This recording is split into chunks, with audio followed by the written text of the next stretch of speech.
On commence par le bilan des pertes hivernales en Grand Est. On sait que au niveau de l'ADA Grand Est, on suit les pertes hivernales depuis 2010 et 2020. Donc on a 10 ans de recul sur les pertes hivernales. Et on peut dire qu'il y a 13% des ruches mortes, avec 7% de non-valeur, en moyenne chaque année. Et 90% des ruches traitées à la mitraz survivent, ou en tout cas survivaient sur les 10 ans. On a refait quelques données là sur 2024 parce qu'on a eu un hiver assez compliqué entre 2024 et 2025 avec beaucoup d'alertes de pertes hivernales. Et du coup, on est sur des moyennes de 20 à 25% de ruches mortes, soit 10% de plus de la moyenne décennale qu'on avait jusqu'à maintenant. Et entre 60 et 80% des ruches traitées à la mitraz survivent. On voit qu'on est passé de 90% à 60 à 80% par rapport à la moyenne de 10 ans. Donc ça, c'est bien en Grand Est. Et les autres molécules restent associées à des taux similaires de ce qu'on avait sur les moyennes décennales observées sur 10 ans. On a aussi les traitements utilisés par les apiculteurs sur les 10 dernières années. Donc la mitraz est loin devant avec 83% d'utilisation. Donc ce qu'on va essayer de discuter entre autres, c'est est-ce qu'il y a une baisse d'efficacité de la mitraz aujourd'hui dans nos ruches et spécifiquement en Grand Est. Pour ça, on va revenir un peu sur l'historique des traitements. Du coup, je vous ai mis une petite frise sur l'arrivée des traitements. Donc, comme on sait, en France, le varroa il est arrivé en 1982 par l'Alsace. En tout cas, il a été détecté en Alsace avec les premières études de l'INRA. Il y a eu des traitements à la mitraz, mais qui n'étaient pas homologués, qui ont été développés. Le premier médicament donc, à sortir en 89, c'est le tofluvalinate avec, sous l'appellation Apistan. Et du coup, très vite, on va remarquer des baisses d'efficacité du traitement dès 95. Et la mitraz arrive en 95 avec 2 médicaments, Apitraz et Apivar. Ensuite, il y a la flumétrine qui a été développée beaucoup plus tard, qui est une molécule cousine du tofluvalinate. Et ensuite, nous avons des traitements qui sont utilisés en bio, comme le thymol, les acides formiques et oxaliques. On a une baisse progressive du coût de la mitraz qui est détectée dans des études dès 2014. Et la flumétrine dans un même laps de temps que le tofluvalinate, mais c'est juste que du coup, elle est arrivée plus tard sur le marché. Qu'est-ce qu'on veut dire quand on parle de résistance aujourd'hui ? On en parle beaucoup, mais il y a différents types de résistance. Donc, vous avez une population naturelle dans la ruche de varroa, et donc vous avez des individus qui sont plus ou moins sensibles aux molécules utilisées. Et du coup, quand vous mettez le médicament, les premiers à tomber et mourir par rapport au médicament, ça va être les plus sensibles. Et du coup, selon la longueur des traitements et les niveaux de dose létale, les moins sensibles vont mettre beaucoup plus de temps à mourir. Donc, ce qui se passe aussi, c'est que du coup, souvent avec les traitements, petit à petit, on va aller sélectionner ces varroas plus résistants, et c'est eux qui vont se reproduire dans les ruches. Donc, on augmente les résistances. Maintenant, c'est pas si simple que ça, et ça se voit pas tout de suite, parce qu'il y a 4 types de résistance. Donc, il y a la résistance comportementale, donc le varroa va éviter d'être en contact avec le médicament, il va se mettre dans des coins de ruche où il va éviter le contact avec le médicament. Physiologique, donc il y a physiologique, métabolique, c'est différentes réactions du métabolisme du varroa. Donc physiologique, c'est aussi, il va développer ses cuticules pour être moins en contact rapidement avec le médicament. Métabolique, c'est le côté détoxification. Donc, il va produire des enzymes pour éliminer la molécule au plus vite. Et la mutation cible, c'est le système des serrures. Donc, le médicament va cibler un canal chez varroa, et varroa va modifier ce canal, et le médicament n'aura plus de porte d'entrée. Ce qu'on sait, c'est que la mutation de la cible, c'est vraiment ce qui se produit avec le tofluvalinate. et que c'est aussi l'un des éléments les plus transmissibles génétiquement, donc pour ses descendances. Et c'est ce qui a été, en tout cas, reporté dans les études assez rapidement. On a pu voir le phénomène de mutation de la cible sur le tofu valinate. La mitraz, ça met beaucoup plus de temps, car en fait, ça va être, il y a le varroa face à la mitraz, il va utiliser différents types de résistance, et du coup, des types de résistance qui sont des fois aussi moins transmissibles génétiquement et à sa descendance, et pas au même rythme. Par exemple, métabolique sur la détoxification. On sait que le varroa va avoir ce comportement de détoxification, mais que ça se dissout aussi très vite dans sa descendance, et du coup il y a un retour à la normale aussi rapide. Donc il peut y avoir aussi des avancées, reculées, des résistances. Donc c'est pour ça que c'est pas aussi radical qu'avec l'autofluvalinate et que ça s'installe plus progressivement. Voilà, donc nous, ça fait 3 ans qu'on travaille sur un projet sur les résistances et la baisse d'efficacité des traitements, et on va vous présenter un peu nos données. Oui, donc pour le travail projet alternant, c'est un projet qui était à la base destiné à évaluer la nature de ce problème, parce que ça fait des années que des apiculteurs viennent vers nous en nous disant chez moi ça marche plus. Et quand on faisait nous de notre côté des tests sur l'efficacité de la mitraz dans tel et tel rucher, on observait des résultats plutôt bons, voire très bons. Et on s'est dit, peut-être qu'ils ont raison, peut-être que chez eux ça marche plus, allons chez eux. Et nous sommes rendus chez différents apiculteurs, en première année une dizaine, puis certains ont arrêté le suivi, on en a pris d'autres. En gros, on a 16 apiculteurs qui ont été suivis sur ces 3 années, 455 ruches visitées, donc c'est souvent les mêmes ruches du même rucher qui sont visitées d'année en année, et nous réalisons des tests. Vous avez une petite photo là, vous voyez donc des abeilles dans un pot. Dans ce pot, il y a une petite lanière de médicaments d'une certaine taille, et on regarde en 24 heures combien de pourcents de varroa porté par ces abeilles va mourir à cause du médicament, et combien de pourcents n'est toujours pas mort alors qu'il devrait l'être. Ça nous donne une mesure de sensibilité, donc le niveau de résistance ou le niveau de sensibilité qui est représenté par cette petite échelle là que vous avez ici avec 3 zones. La zone verte, c'est quand les varrois meurent, à plus de 3/4 des varrois meurent en 24 heures, c'est ce qu'on attend du médicament. A priori, on est dans une zone où le varroa est sensible, et vous avez l'inverse, la zone rouge, c'est quand le varroa est très résistant, moins de 40% des varrois meurent. On classe comme ça les résultats suivant ce code couleur pour simplifier les données. Et ça nous a permis de faire un état des lieux chez nos apiculteurs de la situation spécifique de leur rucher, de leur varroa plutôt, par rapport aux molécules qu'ils utilisent. Donc on a un test qui est calibré pour la mitraz et le tofluvalinate, et on a fait ce même suivi donc sur les mêmes ruches pour avoir une mesure, une observation de l'évolution de ces résistances en fonction des stratégies de médicaments employées. Ce qu'on a observé, alors là je vous fais un diapo qui peut être un peu douloureuse, mais on observe en gros, vous voyez beaucoup de rouge, beaucoup de jaune et peu de vert. Donc il y a peu de population varroa dans les différents ruchers qu'on a choisis. Donc on est allé chez des apiculteurs qui se plaignaient aussi, on n'est pas allé chez tout le monde. Ça vaut pour eux, ça vaut pas forcément pour vous, mais on est allé chez des apiculteurs qui avaient des soucis de résistance. On est allé voir si grosso modo leurs varroa ils étaient encore sensibles, et on a constaté que pour la mitraz, la plupart des apiculteurs chez qui on était, c'était plutôt en zone jaune, orange, rouge, et très peu souvent en zone sensible. Alors, il faut savoir que là, je vous présente la moyenne du rucher, alors qu'à l'intérieur de chaque rucher, on a été surpris de constater une grande diversité parmi les varrois, ce que tu disais tout à l'heure. Dans la population naturellement présente dans le rucher, il y a des varrois sensibles, d'autres moins sensibles et d'autres pas du tout sensibles. Et ce qui se passe, c'est qu'effectivement, si vous utilisez tous les ans la même molécule, vous allez sélectionner les plus résistants chaque année, et vous allez doucement vous conduire dans des zones rouges. Là, par exemple, un apiculteur qui était en zone orange, il a traité à la mitraz, il se retrouve en zone rouge l'année suivante. Et donc il est invité peut-être à changer son fusil d'épaule et à adapter sa stratégie de traitement. C'est un des premiers résultats de cette étude, c'est de confirmer ce que nous disaient les apiculteurs. Oui, chez eux, au cas par cas, il y a une réalité de cette baisse de sensibilité. Deuxième confirmation, c'est qu'on a aussi des apiculteurs qui n'ont jamais utilisé l'apistan, le tofluvalinate, et qui pourtant ont des varrois qui sont déjà très peu sensibles, voire même résistants à cette molécule, alors qu'ils ne l'ont jamais utilisée. Alors pourquoi? Très bonne question. C'est une molécule qui est utilisée dans d'autres filières agricoles. Elle peut être présente dans l'environnement, peut être présente dans la cire de ces ruches, même si l'apiculteur ne la met pas lui-même. C'est une piste explicative.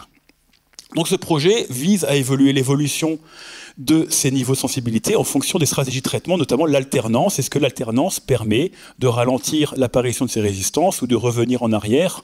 Eh bien oui, c'était une question qu'on se posait et on voulait réévaluer tout ça dans un contexte actuel et local.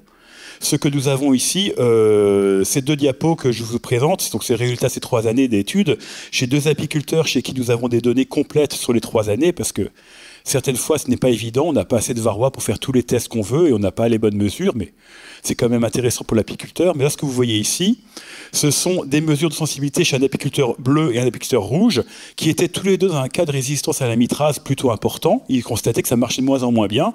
Effectivement, en 2023, on a constaté qu'il y avait environ 40 ou 50% des varrois seulement qui mouraient en 24 heures. Ils ont arrêté la mitrase.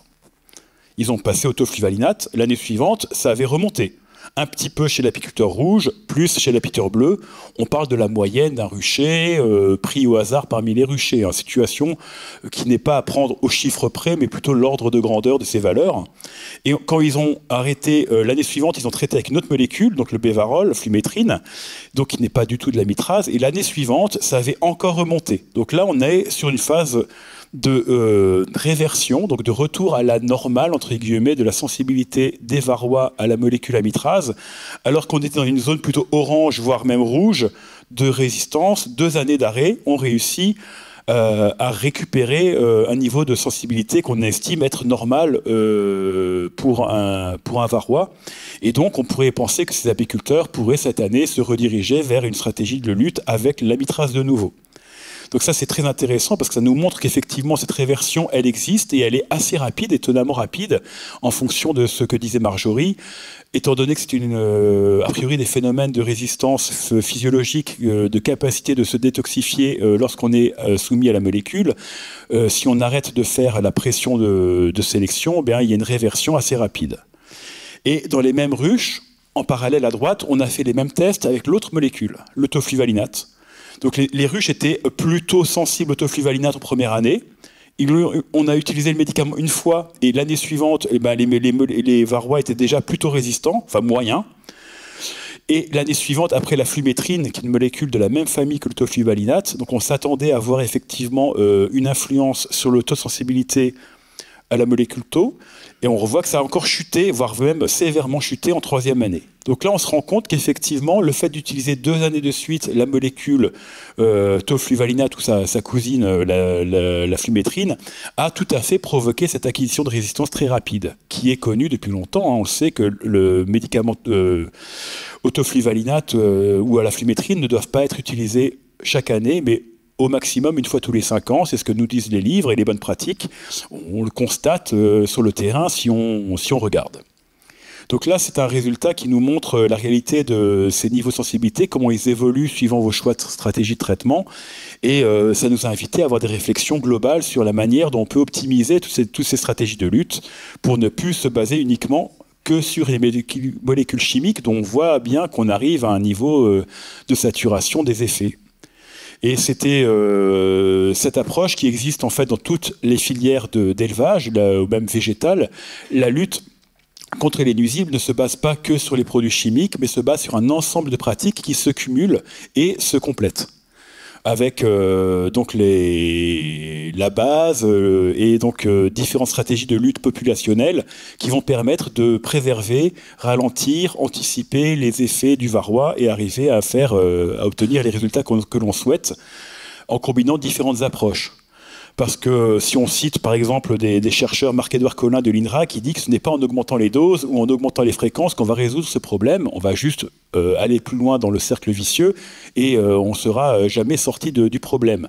C'est bien en intégrant des nouvelles approches qu'on pourra arriver à maintenir l'efficacité des médicaments et à donc pouvoir quand même les utiliser de manière satisfaisante. Toute cette stratégie s'appelle la lutte intégrée, ou IPM en anglais. Et donc, ça consiste à d'abord privilégier des méthodes non chimiques avant d'arriver à des méthodes de traitement chimique en dernier recours. Je te rends le pointeur. Oui, donc on va essayer de passer un peu de temps à voir c'est quoi toutes ces différentes étapes. Alors il n'y a rien de nouveau, hein. On est vraiment pas en train de réinventer quelque chose, mais c'est plus de comment remettre les choses en perspective et diversifier les approches pour optimiser l'efficacité des traitements. Avant ça, oui, c'est important aussi d'ajouter sur la partie technico-économique, enfin toutes ces stratégies de lutte. Il faut toujours prendre en considération aussi le temps et le coût que ça va prendre à l'apiculteur.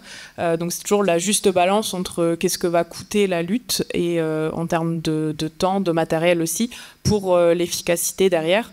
Donc c'est quelque chose qu'on prend aussi en compte dans les différentes recherches, en mesurant par exemple sur la lutte populationnelle ou l'encagement, le temps que ça prend à l'apiculteur d'encager, de décager, de traiter. Donc on essaie aussi de calculer le coût par rapport au temps, mais aussi par rapport au traitement, par rapport au matériel, comment s'équiper, tout ça. Donc c'est des choses qui doivent être aussi prises en compte parce que il faut quand même que l'exploitation reste pérenne et peut être utilisée aussi par tous les apiculteurs et adaptée en fait à chaque exploitation. Il y a des exploitations avec des salariés, des exploitations sans salariés, différents nombres de ruches. Donc il faut aussi que ça soit adaptable au contexte de chacun. Donc pour commencer, à la base, terrain favorable, il y a pas mal de choses qu'on a déjà vues ce matin aussi avec la présentation de Michel. Du coup, des ruches en bonne santé, hein. La prophylaxie, assurer les besoins alimentaires. Je ne vais pas revenir dessus, mais on sait que c'est très important et qu'il y a beaucoup de choses qui sont connectées du coup à la nourriture. Éviter aussi les zones saturées des colonies. Donc on sait aussi qu'il y a des communications virus varroa dans des zones où il y a beaucoup de ruches. L'échelon collectif, c'est aussi se former, intégrer la bonne gestion sanitaire, limiter aussi les dérives de pillage, donc nettoyer aussi son matériel, ne pas laisser des ruches vides sur des ruchers. Donc c'est participer aussi des associations, GDS, syndicats, ruchers, écoles, ADA, pour être à jour aussi parce que tout est en perpétuelle évolution. Donc c'est aussi des journées comme ici ou en partageant de l'info écrite aussi qu'on peut se tenir informé de ce qui se passe et de ce qu'on peut faire mieux. Des choix stratégiques en saison, donc ça on reviendra aussi pas mal dessus sur suivi de l'infestation, donc trier ses ruches que ce soit à la sortie de l'hiver ou au milieu de la saison en juin, donc décider quand s'arrêter, quand faut traiter, tout une question aussi de temps et de traiter au bon moment et d'agir au bon moment, comme disait aussi Michel, donc c'est aussi des fois quand on a la tête dans le guidon, prendre 5 minutes pour se dire qu'est-ce que je fais là et pas le faire trop tard et essayer d'avoir toujours des réactions aussi en amont le plus possible pour réagir. Sélection génétique, c'est aussi un biais, même avec la sélection massale simple, où on peut aussi sélectionner des abeilles qui résistent mieux dans son propre environnement aussi. Donc sélectionner dans son propre environnement pour que l'abeille s'habitue à son environnement sur des critères d'hygiène, mais des critères aussi de nourrissement. Il y a beaucoup de critères qui peuvent être pris en compte pour lutter contre varroa. Puis en allant un peu plus loin, il y a aussi tout ce qui est VSH. On suit 2 groupes avec la sélection VSH en Grand Est. Un groupe en Alsace et un groupe en Haute-Marne, du coup sur un protocole un peu plus poussé et chronophage sur l'avancée de la sélection du critère VSH. Voilà. Et ensuite, du coup, on va voir les outils de pilotage sur le suivi de l'infestation. Et je repasse la main à Alexis. Pour le suivi, on avait une fiche technique que vous connaissez déjà, si vous êtes déjà venu l'an dernier, qui présente les différentes méthodes. Alors, vous les connaissez, on va aller rapidement dessus. On peut suivre les chutes naturelles de varroa au fond de la ruche, ou on peut aller chercher à faire des lavages d'abeilles pour avoir le pourcentage de varroa phorétique à un moment donné. Ces 2 méthodes qui sont intéressantes, elles ont leurs avantages et leurs limites chacune. Mais pourquoi est-ce qu'on fait ça? Pourquoi est-ce qu'on perd son temps à compter? C'est pour répondre à une question, c'est pour avoir des informations utiles, afin de ne pas rester aveugle face à ces questions de varroa, et donc pouvoir anticiper les problèmes. Ne pas attendre que ce soit évident que la ruche est en train de crever pour faire quelque chose pour la sauver, parce que c'est souvent trop tard quand on voit les symptômes apparaître. Moi, souvent, ce que je propose, c'est de faire ça en plein été, lorsqu'on est en train de préparer ses mielés d'été, les mielés de sapin tardive ou autres mielés tardives, de faire un tri dans les ruches qui peuvent se permettre de rester encore en mielé pendant le mois de juillet, août, et de les séparer de celles qui ont déjà trop d'infestations et qui vont donc faire face à des problématiques d'effondrement si on les laissait sans s'en occuper pendant encore un mois ou deux. Anticiper l'effondrement nous permet de sauver la colonie à coup sûr plutôt que de la laisser aller dans le mur. On a une fiche technique qui est sur Internet, elle est aussi au fond de la salle, on en rediscutera tout à l'heure. Je voudrais juste rappeler ce que vous savez tous, mais c'est quand même intéressant de le rappeler. En gros, la courbe d'évolution de la dynamique d'infestation, c'est une exponentielle. On a tous maintenant, grâce au Covid, une bonne notion de ce que c'est qu'une exponentielle. Ça va très lentement au début, puis tout d'un coup, ça se met à aller très vite. Ça double tous les mois, donc chaque mois ça double, et donc on a une longue phase 1 qui est une phase où l'infestation reste très bas au plancher et on ne voit rien, tout va bien.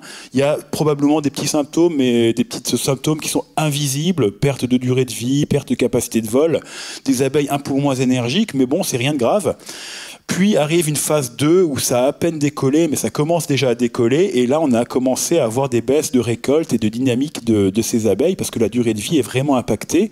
Il n'y a toujours rien à voir d'observable, pas d'abeilles aux ailes déformées, rien, pas de couvain symptomatique, car on est dans une phase encore où ces effets-là n'apparaissent pas.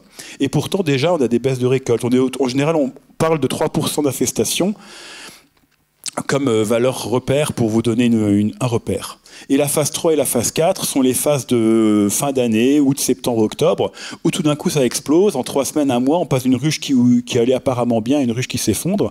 Et cela, c'est le moment où on va obtenir, donc on va commencer à observer les ailes déformées, le couvain avec des zones mosaïques et des zones trouées, et donc les varroas phorétiques vont pouvoir être observés par-ci par-là, et pourtant on est déjà dans une phase quasiment terminale. Et donc du coup on cherche, en faisant le comptage, à réagir dès la phase 2, voire même des fois dès la phase 1, on se rend compte très tôt que le problème va venir avant le traitement qu'on aurait prévu de faire spontanément, et qu'il faudra adapter nos pratiques. Alors, pour illustrer tout ça, j'ai piqué une petite animation à mes collègues de Provence. Alors c'est un varroa et je vais vous faire une simulation de ce que c'est qu'un cycle de multiplication par 2 tous les mois. En quoi une exponentielle, ça va très vite. Le premier cycle, il y a un seul varroa. Le deuxième cycle, ils sont 2, puis 4. On augmente, on fait x2, x2. Le prochain cycle de varroa, on fait encore x2, puis encore x2. Et tout d'un coup, ça commence à aller très très vite. Et à chaque fois qu'on fait x2, on va tout d'un coup voir surgir un raz-de-marée de varroa qui sort du couvain et qui vous détruisent vos colonies. Donc en seulement 6 cycles, un varroa va en produire 64. Alors 6 cycles de varroa, c'est à peu près la durée d'une saison. Et donc si vous commencez l'année avec un seul varroa dans la ruche, ça ira très bien. Si vous commencez l'année avec 100 varrois dans la ruche, vous allez dans le mur. C'est pour ça que le comptage va vous permettre de réagir de façon précoce en vous fixant un peu des repères sur l'état d'infestation de vos ruches, et même des fois très tôt au printemps. Alors il y a 2 méthodes, je vais très rapidement passer dessus, le comptage des chutes naturelles. Avantage, c'est pas invasif, on peut le faire sans déranger la colonie, mais il y a un gros problème qui pour moi est la lenteur, car pour avoir une bonne valeur, il faudrait étendre le comptage sur 2 semaines et faire une moyenne, et quand bien même on ferait cette moyenne, elle est relative à l'ensemble de la colonie comptée, et elle n'est pas relative au nombre d'abeilles dans la colonie. C'est-à-dire que si on vous dit, attention, à partir de 5 varrois par jour, c'est beaucoup, mais est-ce qu'on parle d'une colonie sur 2 cadres ou sur 10 cadres? Ça change tout au niveau de la dose de varrois par abeille. Ça reste une bonne façon d'approcher la lutte varroa et d'avoir une connaissance de ce qui se passe dans vos colonies. En sachant que vous n'avez pas forcément besoin de compter, vous devez juste faire la distinction entre les ruches qui en ont pas du tout, un peu, beaucoup, passionnément, à la folie, et ça suffira, quoi. L'autre méthode qu'on propose et que nous on apprécie particulièrement pour nos essais parce qu'elle est plus précise et plus exhaustive, c'est le lavage d'abeilles. Alors le gros problème, c'est que ça va tuer un échantillon d'abeilles d'environ 300 abeilles. On prélève 100 millilitres, voire indication de notre fiche technique, mais ça nous permet d'avoir un nombre de varrois rapporté à une centaine d'abeilles phorétiques, d'abeilles adultes. Et ce chiffre, il est donc comparable entre les colonies, entre les ruchers. Il est donc beaucoup plus objectif pour faire des suivis, des comparaisons et des études de notre point de vue d'ADA. Après, du point de vue de l'apiculteur, la première méthode marche très bien aussi. Alors il y a une variante au sucre glace qui marche assez bien aussi, même si elle est un peu moins précise, et qu'elle pose des problèmes s'il y a une mielée en cours, parce que le jabot est rempli de nectar et ça va faire des bonbons au sucre, et les varrois vont rester coincés. Ça c'est un peu la limite, mais bon voilà, c'est une méthode qui est tout à fait utilisable aussi pour un apiculteur qui ne veut pas tuer les abeilles. Donc ces deux méthodes de lavage, la fiche technique vous en détaille tout le procédé. Le processus consiste à prélever des abeilles sur le couvain ouvert, stade grosse larve, avant operculation, là où il y a le maximum de nourrice, et donc aussi une grande probabilité de trouver des varrois. On prélève les abeilles avec un gobelet plastique en évitant de prendre la reine, et on ramène donc ces abeilles soit dans du sucre glace, soit dans du liquide vaisselle, et on va procéder au lavage mécanique. Enfin, il n'y a rien de très compliqué, on en refera des formations là-dessus si besoin, mais en tout cas, il y a des vidéos, tutoriels et autres qui vous détaillent tout ça.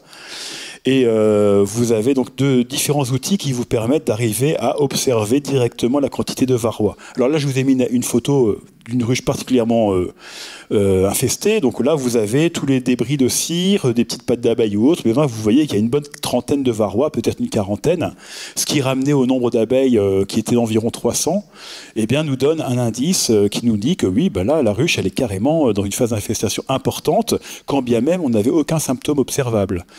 De mon retour sur le terrain, j'observe rarement des symptômes de varroise dans les ruches parce que j'interviens en été. Par contre, il y a des fois des ruches qui sont déjà à 5, 10, 15% d'infestation et on ne commence à peine à observer des symptômes sur le couvain ou sur les abeilles aux ailes déformées. Et pourtant, l'infestation est déjà très importante et si on réagit tout de suite, on a des bonnes chances de récupérer la ruche. Si on attend un mois ou deux, ben, on récupérera un nid à varroa, une bombe à varroa. Donc il est important d'avoir cet outil-là pour ne pas rester aveugle, se donner les moyens de reconnaître le niveau du problème, de prendre la température du problème. Globalement, une fois qu'on a compté comment on fait pour interpréter, il y a des valeurs repères qui existent, on vous les a mises ici. On a repéré 3 périodes principalement intéressantes pour faire ces suivis de dépistage, notamment en sortie d'hiver, hein, à partir du moment où ça se remet à pondre, le couvain naît, on peut prélever un peu d'abeilles pour faire un comptage et savoir si on a réussi à obtenir l'objectif du traitement de l'année dernière, c'était de redescendre l'infestation varroa en dessous d'un certain seuil. Et donc on sait, par exemple, que si on commence l'année avec 0 varroa détecté dans votre échantillon, ben vous êtes à 0 varroa, mais en fait il y a des varrois dans la ruche, mais on n'en a pas détecté. Ça c'est très bien. On sait que la valeur seuil de réaction c'est environ 1. Si vous êtes à 1 varroa pour 100 abeilles en sortie d'hiver, vous allez aller dans le mur, c'est clair et net. Il faut tout de suite anticiper une phase de traitement précoce, à la faveur peut-être de faire des essaims plutôt que de faire du miel. Il va falloir trouver une stratégie, une méthode pour préserver la santé de vos abeilles sans attendre le mois d'août. Si vous attendez le mois d'août, vous allez dans le mur et vous récupérez des bombes à varroa. Ça, c'est des valeurs seuil. Alors, on varroa par jour, si vous faites des chutes, des comptages sur chute de l'ange, c'est une valeur de 1 varroa par jour.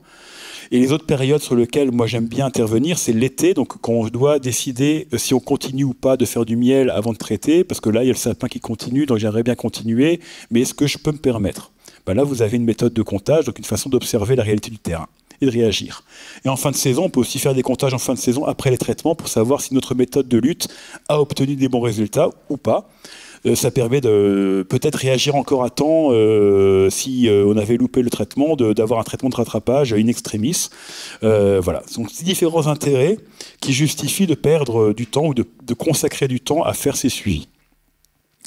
Et on peut même aller plus loin. Si vous le souhaitez, il y a des logiciels, ici c'est le Varroa Model, donc une simulation du varroa qui a été faite par Randy Oliver, Scientific Beekeeping, qui est assez intéressante parce qu'elle nous simule la dynamique de population des ruches, mais aussi des varrois. Parce que les varrois, ils habitent dans le couvain, c'est un iceberg qui plonge dans le couvain qui est caché, on n'en voit que la partie émergente qui sont les varrois phorétiques.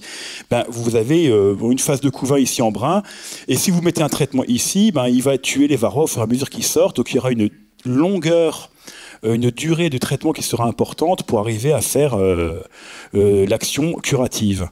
Et donc cet outil nous permet de simuler en reprenant, donc là vous avez la courbe bleue du nombre de varrois qui augmente, et vous voyez qu'on vous dit, si tu commences l'année avec 85 varrois, tu ne fais rien, aucun traitement, tu vas arriver à une phase explosive en 1er août, et 1er septembre ce sera à 30, et puis 1er octobre ce sera en train de mourir, et ce sera le crash assuré, et votre colonie, il n'y restera plus rien en fin d'année, et vous allez terminer avec 0 varrois, mais 0 abeilles. Et en fait, ça nous permet de rentrer des valeurs dans cette simulation et de dire, toi, a priori, tu as dû commencer autour d'une centaine de varrois, et si tu fais tes traitements ici et là, et que tu fais un traitement d'hiver, tu vas terminer l'année avec un nombre de varrois très inférieur à la valeur de 50 qui nous sert de référence, et donc cela devrait remplir les objectifs. Voilà, ça c'est un outil qui nous permet de sortir des simulations plus précises et d'aider les apiculteurs à prévoir, anticiper et choisir les moments d'intervention optimum. Il y a pas mal d'utilité à faire cela, mais bon, voilà, c'est peut-être un peu dur d'accès, mais c'est pas impossible pour tout un chacun de le prendre en main. C'est sur Internet en accès libre. Et je profite de la journée pour vous présenter les données Grand Est. Donc on a un certain nombre de mesures. Ça fait 5 ans que je fais des mesures de VP100, donc varrois pour 100 abeilles, dans différentes ruches à différents moments de la saison. Donc si je classe cela printemps, début, fin d'été, automne, hiver, en Grand Est, on a presque 2000 mesures. Et on remarque effectivement, c'est la courbe qu'on connaît, il y en a peu au printemps, ça augmente et ça diminue. Moi, ce qui m'intéressait de vous montrer, c'est que dans ces boxplot, en fait, vous avez ici des boîtes qui contiennent 50% de mes mesures donc, de cette période-là. Vous avez encore des mesures classiques. C'est le peloton de tête des mesures se retrouve à ce niveau-là, assez bas. Mais vous avez ici les championnes. Les championnes, ce qu'on appelle les têtes à poux ou les bombes à varrois. C'est les ruches qui ont pas du tout, qui sont pas dans le peloton, mais qui sortent complètement du peloton avec des infestations au-dessus de 10, 15, 20, 30% de varrois, ou même des fois au-dessus de 30 là pour cette ruche-là qui était donc en début d'automne très très infestée. Ça nous permet de nous rendre compte que c'est valable chez vous, c'est valable chez moi, c'est valable dans tous nos ruchers. L'infestation n'est pas homogène dans le rucher. Il y a des ruches pour lesquelles l'infestation est basse et d'autres pour lesquelles l'infestation est très très haute. Et c'est intéressant, en faisant ces comptages et dépistages, de repérer ces ruches tête à poux afin de les prendre en main individuellement et éviter qu'elles soient source de contamination pour votre rucher ou celui de vos voisins. Alors, la petite ligne pointillée, c'est la valeur de seuil de dommage économique. Là, elle est un peu trop haute. Le graphique a dû bouger dans ma diapo. Mais autour de 3%, on considère que c'est la valeur à partir duquel l'infestation commence à créer des dommages économiquement délétères sur l'apiculture. Voilà, je ne vais pas aller beaucoup plus loin sur le comptage. Juste me préciser qu'il y a des innovations en cours de recherche sur des méthodes de comptage automatisées avec l'IA, avec des dispositifs divers, soit vidéo, soit autres. Bon, ça continue d'être en phase de développement. Pour l'instant, on est quand même plutôt sur des comptages sur le lange graissé ou par prélèvement d'abeilles et lavage. C'est nos outils de prédilection pour piloter l'élevage et des exploitations, qu'elles soient professionnelles ou non. Et je repasse le pointeur. Du coup, on continue sur la pyramide. Donc, on passe aux luttes populationnelles. Donc, toujours dans le même esprit que le suivi de l'investation. On veut savoir ce qui se passe dans nos colonies. Et la lutte populationnelle va nous permettre du coup d'éviter l'iceberg en fait, en rendant tous les varrois phorétiques avec une rupture de ponte forcée. Donc, on a la méthode de l'encagement de la reine qui peut aussi être proposée sur différentes méthodes. Donc, ça améliore l'efficacité des traitements, donc ça force une rupture de ponte en tout cas, et du coup, le couvain a le temps d'éclore, et le traitement du coup peut se faire avec une absence de couvain. Souvent, on dit que l'encagement, ça prend beaucoup de temps, qu'il y a des risques de perte de reines, et que ça peut aussi pénaliser le développement des colonies si c'est fait trop tard, donc que du coup, la colonie n'a pas le temps de refaire des abeilles d'hiver. Donc on va voir comment optimiser cette méthode au mieux pour que ça soit efficace et que ça n'affecte pas ou peu votre colonie. Donc déjà on a des méthodes différentes. Donc on a la méthode cage chinoise ou Scalvini, qui est présenté ici. Donc, on met la reine dans une petite cagette pendant 21 jours. C'est ce qui est beaucoup utilisé dans le sud. Donc, on a les données de nos ADA régions du sud. Donc là, vous avez les seuils d'abeilles vivantes, de reines vivantes et reines mortes. Donc, au plus haut, on dépasse rarement les 20% de perte de reines en encagement, même avec les petites cagettes. Donc, ensuite, on peut avoir un encagement sur cadre. Donc, dans tous les cas, on sait que l'avantage aux grandes cages, c'est que la reine peut continuer à pondre dans un espace réduit, mais elle est moins bloquée. Donc là, vous devez quand même chercher la reine sur cette méthode-là. Donc, vous encagez un cadre complet de couvain. Et ensuite, on a une autre méthode du coup qu'on emploie dans le cadre d'un projet national Folvar qui travaille sur coupler l'encagement avec des traitements classiques ou oxaliques qu'on utilise du coup et on a fait un article aussi dans notre flash abeille d'avril qui est disponible. Donc là, vous n'avez pas besoin de chercher la reine. Donc vous allez mettre 2 grilles, on les a ramenées. 2 grilles à reine adaptées verticales dans la ruche et vous coupez votre ruche en 3. Du coup, vous allez laisser pendant 20-24 jours et vous revenez enlever les grilles et du coup la reine va être sur une partie des 3 parties d'agate. Donc vous récupérez la reine, vous la remettez là où il n'y a pas le couvain et du coup on retire les cadres de couvain. Donc c'est très rapide et ensuite vous faites un traitement, donc soit traitement classique ou par dégoûtement acide oxalique. Et du coup, le couvain, soit vous récupérez les cadres pour les retraiter en essaim, soit vous les congelez, soit vous détruisez les cadres et vous en profitez pour faire un roulement de vos cadres. Donc, oui, le seul point négatif, c'est que vous retirez du coup les cadres de couvain, mais si c'est fait assez tôt aussi dans la saison, du coup, la reine a le temps de repondre et surtout, vous gagnez énormément de temps car vous cherchez pas la reine et c'est très peu invasif aussi pour la reine et les abeilles. On a une petite vidéo. Qui devrait se lancer. C'était quand ça peut se faire à différents moments de l'année. C'est une très bonne question. C'est adapté en fonction des mielés de chacun et ça prend 3 semaines. Donc ça peut être fait en fin d'année pour nous. Donc là, on voit l'apiculteur. Donc c'est un peu lent au début. Il visite sa ruche, il prend son temps. Il a les grilles reines là-haut et il va simplement, très rapidement les introduire.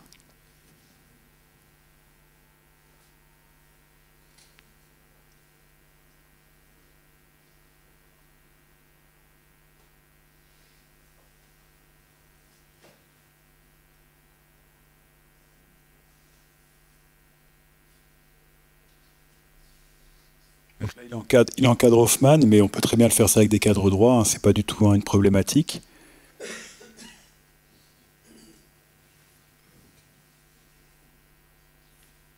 Voilà, c'est encagé. C'est divisé en 3.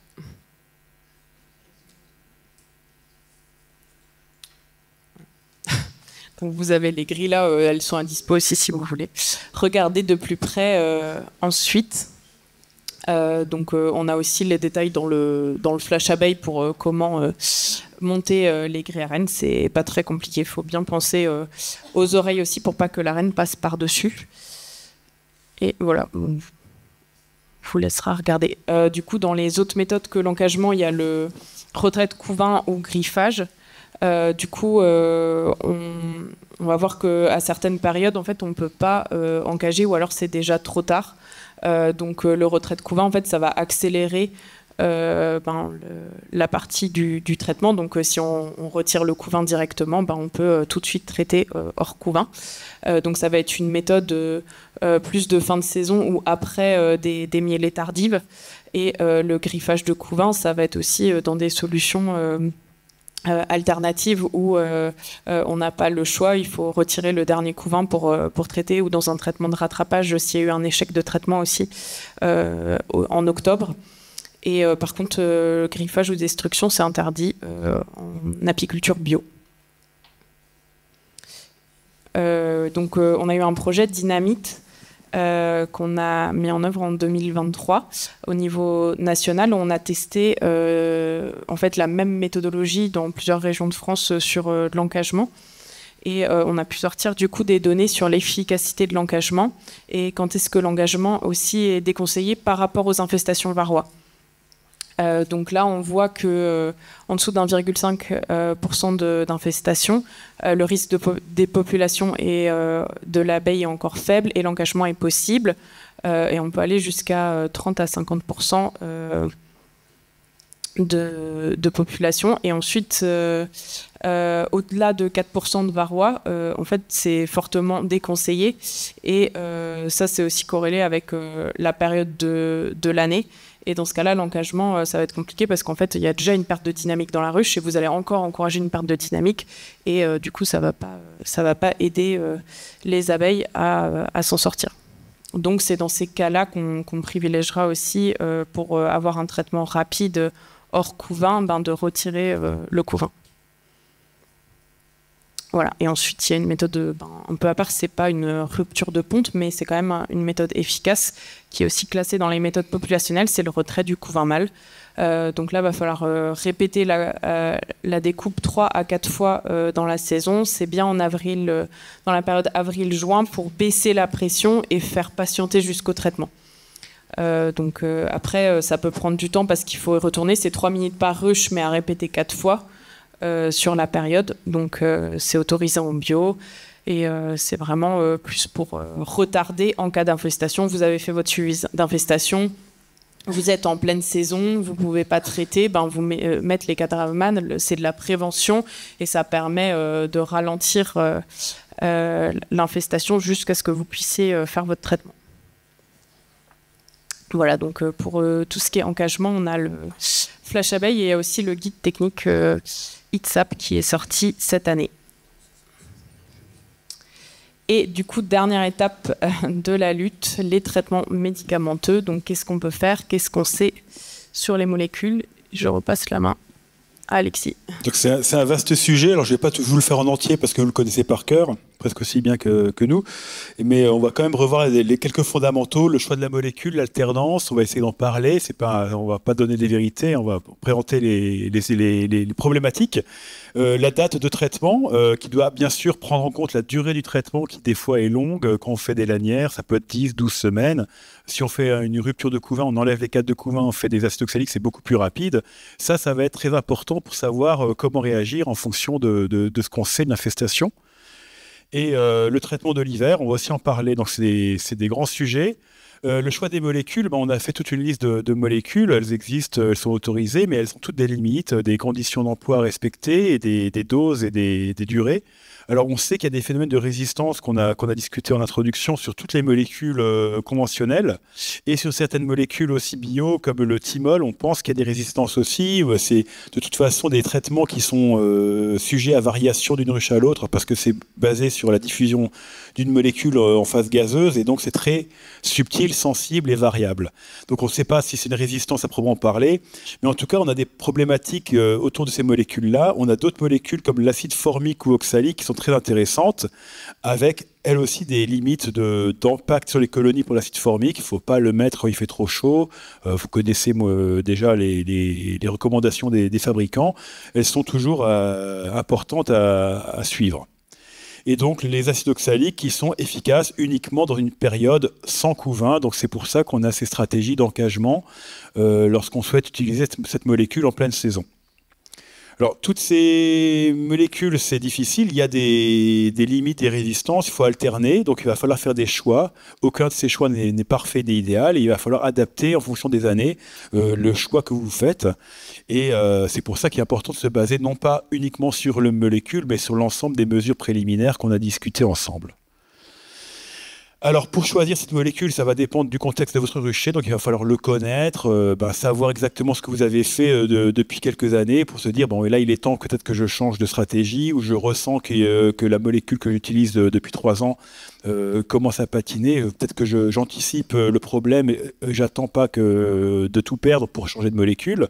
Alors, les alternances, c'est un sujet. On le sait depuis longtemps qu'il faut alterner, hein. Ça fait depuis le début qu'on nous le dit.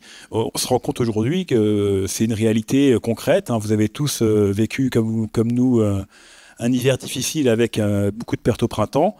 Donc, on se met en phase avec cette préconisation des alternances. On essaie de détecter les pertes de sensibilité. Alors, nous, on fait ça avec des tests qui sont longs à faire, mais qui nous permettent de mesurer ces choses-là. Ça va être difficile de vous dire à chacun de le faire ou de vous proposer de le faire dans tous vos ruchers en même temps. Mais voilà, même s'il n'existe pas de mesure facile, on travaille aujourd'hui à affiner les tests que l'on peut utiliser au jour le jour pour suivre les niveaux de sensibilité des varrois. La stratégie collective coordonnée est aussi en question parce que c'est compliqué. On a entendu tout à l'heure une remarque dans ce sens-là. C'est compliqué de piloter cela, mais si tout le monde se mettait en ordre de bataille pour faire les choses dans le bon ordre et avec les alternances préconisées, peut-être que ce serait aussi une solution qui permettrait de gérer la chose. Et avant toute chose, quand on utilise un médicament, il faut absolument respecter la dose et la durée d'application qui est prescrite, car on n'a pas l'efficacité ne sera atteinte que si on la respecte. Si on en met un peu plus, un peu moins, dans une période un peu plus courte ou quoi, on va bien sûr sortir de cette efficacité. Alors, il y a des renseignements à prendre sur ces sujets-là si vous en avez besoin auprès des vétérinaires, des GDSA, des spécialistes et autres techniciens apicoles. Il y a des recommandations d'usage des produits qui sont disponibles sur le site de l'ANSES. Là, vous avez beaucoup d'informations sur les protocoles d'usage et d'emploi des molécules. Qu'est-ce qu'on sait aujourd'hui de ces questions d'alternance? On a essayé de faire un tableau synthétique pour vous montrer qu'on ne savait pas tout. Il y a différentes molécules. Combien de temps faut-il attendre entre deux emplois? Pour le tofluvalinate, on dit une fois tous les 5 ans maximum. Mais c'est bien la seule molécule pour laquelle on a une information claire. Et encore, cette formation date d'il y a plus de 20 ans et on aimerait la reconfirmer dans un contexte local et actualisé, ce qu'on a commencé à faire avec les données que j'ai présentées sur les 3 années dernières. Alors, le tofluvalinate, il y a un risque de résistance rapide, on le connaît, et on a déjà remarqué que des apiculteurs qui ne l'ont jamais utilisé sont déjà résistants. Enfin, leurs varrois sont déjà résistants.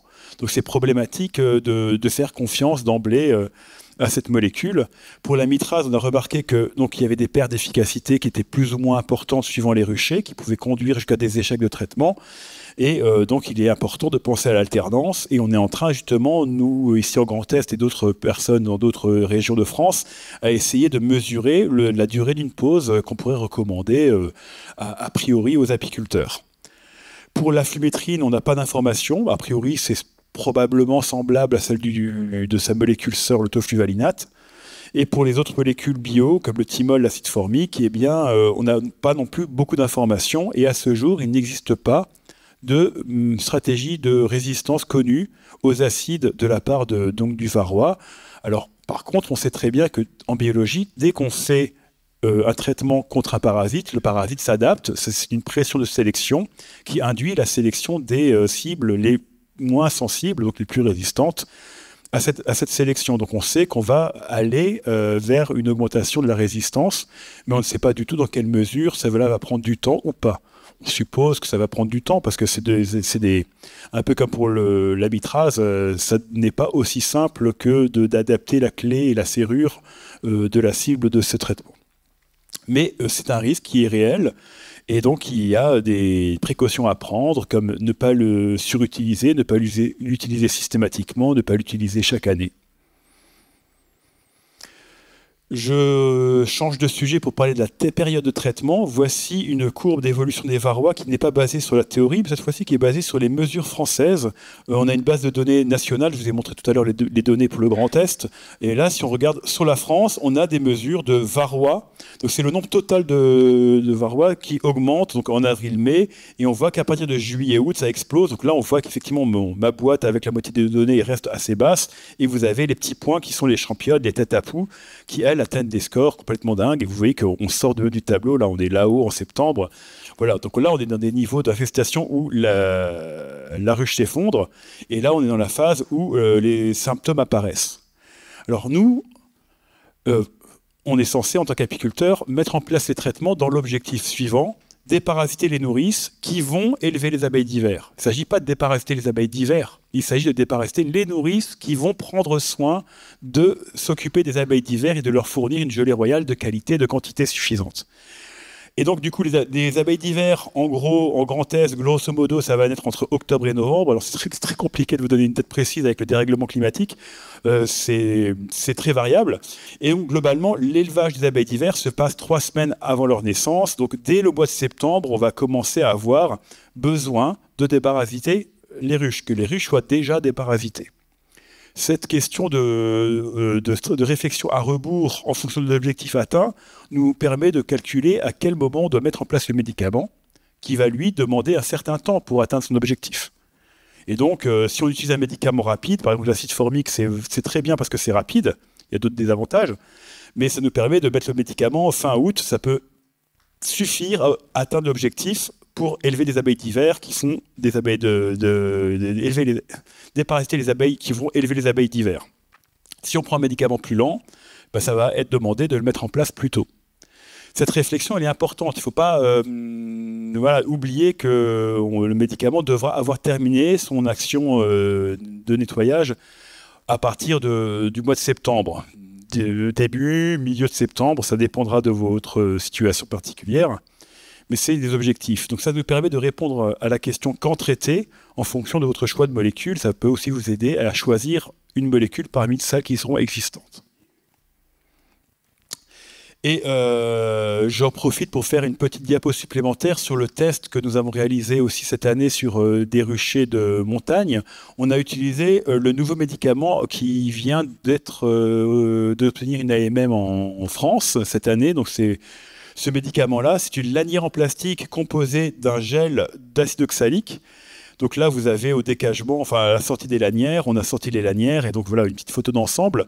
Et on a mis en place ce traitement dans 2 configurations différentes, avec encagement de l'arène, comme c'est conseillé dans la notice, ou sans encagement de l'arène, comme c'est la volonté de les employer par les apiculteurs. Parce que ça fait des années qu'on entend parler de lanières d'acide oxalique utilisables en saison sans encagement. Et c'est comme ça que la plupart des apiculteurs préféreraient travailler. Donc on s'est dit, on va tester les deux, on va voir si effectivement c'est possible ou pas, ou si l'engagement est important. Et pour vous la faire courte, oui, effectivement, l'efficacité du médicament est bonne. Je ne vais pas vous donner un chiffre parce qu'on n'a pas encore le recul. On va analyser les données avec les autres collègues des autres régions qui font le même protocole. On vous donnera un chiffre à la prochaine occasion. Mais l'efficacité est bonne lorsqu'il y a un blocage de ponte ou un encagement de l'arène. Ce qui était le cas dans certaines ruches qui étaient en mêlée de sapin, elles étaient en blocage de ponte, et donc du coup l'efficacité est très très bonne. Par contre, les ruches qui avaient du couvain et pas d'encagement, aucune mesure de protection contre le couvain, elles n'ont pas été traitées de manière satisfaisante. Donc c'est un peu une mauvaise nouvelle, mais bon voilà, ça vous indique en tout cas la partie bonne de cette nouvelle, c'est que le médicament nouveau, c'est une nouvelle solution de lutte contre le varroa en saison qui a l'air d'être intéressante, mais à condition d'avoir une rupture de ponte, un encagement par exemple. Alors cette opportunité est très intéressante, mais il faudra faire attention donc à ne pas l'utiliser chaque année à outrance sans jamais faire d'alternance, parce que du coup on risquerait d'accélérer la sélection de résistance à nouveau. On prendra les questions à la fin de l'intervention, mais ne l'oublie pas. Donc voilà, c'était la petite parenthèse sur ce médicament lanière acide oxalique, qui est une innovation intéressante. Et on va arriver dans le petit point C sur le traitement hivernal. Le traitement hivernal est-il un indispensable? Et je repasse la parole. Merci. Donc le traitement d'hiver, donc on sait que le traitement d'été, c'est pour éliminer la majeure partie des varrois. Et le traitement d'hiver, on va être sur éliminer les varrois résiduels pour recommencer l'année en dessous de 50 varrois résiduels. Donc au niveau de la DAC Grand Est, on essaye d'aider aussi les apiculteurs. On a mis ça en place l'année dernière. On va renouveler cette année pour savoir quand identifier l'arrêt de ponte, parce qu'on dit toujours entre Noël et Nouvel An, mais c'est pas valable partout selon le contexte et la météo. Donc on essaye d'avoir des sentinelles dans les différents départements qui vont visiter leurs ruches et qui nous remontent les arrêts de ponte, et on les déclare chaque semaine du coup dans nos infos rapides pour que les apiculteurs puissent saisir le bon moment dans leur département pour faire ce traitement d'hiver. Donc pourquoi faire un traitement d'hiver ? Aujourd'hui, donc là, on a repris un varroa modèle simplifié, comme Alexis vous l'a expliqué avant. Donc là, en fait, plutôt que de mesurer à partir de août, on pense que c'est plus compréhensible de faire de janvier à janvier, parce que c'est toujours avec combien de varroa je redémarre l'année et combien de temps je vais tenir l'année avant les traitements. Donc là, vous avez un traitement au 1er août. Donc traitement classique sans traitement d'hiver. On commence l'année avec 50 varrois. On va faire un traitement au 1er août et on finit l'année avec 200 varrois. En faisant des mesures, donc ça c'est mesuré avec des mesures VP100 du coup dans les ruches qu'on rentre dans le logiciel. Donc si vous redémarrez avec l'année avec 200 varrois, vous passez pas le mois de juin. Enfin, du coup l'infestation est vraiment exponentielle. Sur la même ruche, du coup, si on commence avec 50 varrois avec traitement au 1er août et que vous faites un traitement à l'acide oxalique en décembre, on est déjà à 39, donc on passe en dessous du seuil des 50. Donc ça peut vraiment vous aider aussi à recommencer en dessous du seuil des 50 et aussi sauver un traitement qui aurait moins fonctionné ou qui aurait été moins efficace au mois d'août. Donc c'est aussi une solution complémentaire pour optimiser l'efficacité des traitements et baisser l'infestation pour redémarrer avec des ruches le plus saines possible au mois de janvier. Alors sur les traitements d'hiver, donc la question c'est dégouttement ou sublimation. Donc nous on a fait un projet sur 3 ans à l'ADA, le projet WinVar 2021-2023 qu'on vous avait présenté, je crois en octobre 2023. Aux rencontres sanitaires. Donc les conclusions, c'est que en absence de couvain, les dégouttements ça suffit, donc en traitement d'hiver, et un dégouttement vaut 4 sublimations. Donc on sait que la sublimation, faut s'équiper, il faut du matériel aussi pour protéger l'apiculteur et du matériel pour sublimer. Donc aujourd'hui, ce qu'on sait après WinVar, c'est que dans les périodes hors couvain, le dégouttement est aussi efficace que 4 sublimations. Donc on sait aussi que Varromed et Apibioxal ont donné des résultats comparables, ça avait été testé sur les 3 ans. Par contre, donc c'est efficace et ça peut être, c'est complémentaire et recommandé, mais l'efficacité n'est pas toujours garantie non plus, selon le contexte, l'environnement, même hors couvain.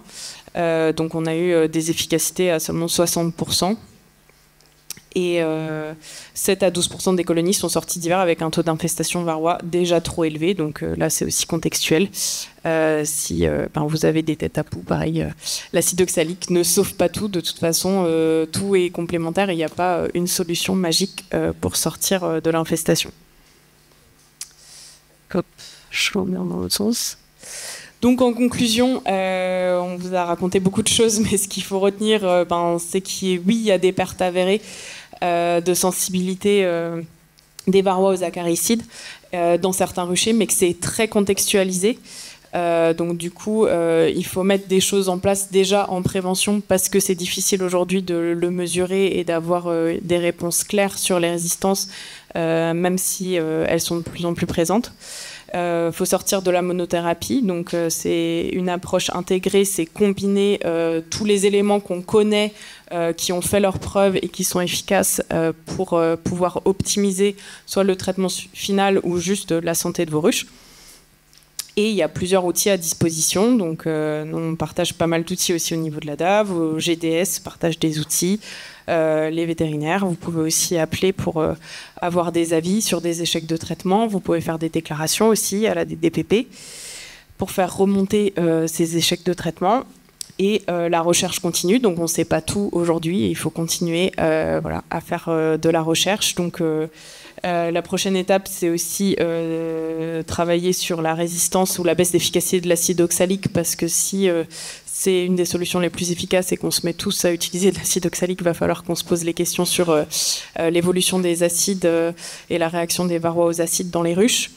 Quelles sont les corrélations entre la charge varroa, la virologie, l'environnement. Donc, comme a discuté aussi Michel, il y a beaucoup de choses qui se passent au niveau de l'immunité de l'abeille, du microbiote, et donc il faut continuer à progresser. On a quand même de l'espoir de trouver des réponses dans le futur par rapport à ça.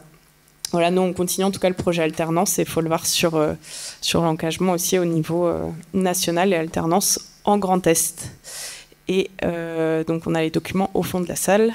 Et on tient à remercier aussi Cécile, notre stagiaire, qui était là, qui a beaucoup aidé sur alternance, qui a compté beaucoup de Varois.